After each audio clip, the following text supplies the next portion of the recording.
5 mindset na mga mayayaman na dapat ginagawa mo. Una is pagkakaroon ng entrepreneur mindset. Kaya mabilis ang cash flow ng mga mayayaman kasi nakafocus sila sa pag-build ng business. Kapag kasi empleyado ka, syempre limited lang ang iyong income at syempre yung oras mo pa hindi mo kontrolado.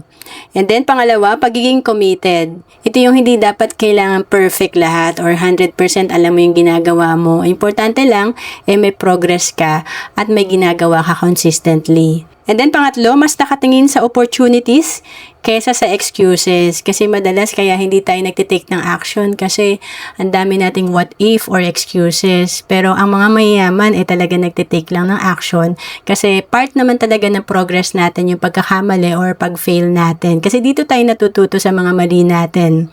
And then pang-apat, focusing on high value activities. Ito yung hindi porket busy ka, ang dami mong ginagawa, magiging productive ka na. Importante yung resulta ng mga ginagawa mo dapat talagang maganda ang resulta or high value. And then pang-5, pag-take ng action para makamit ang goals.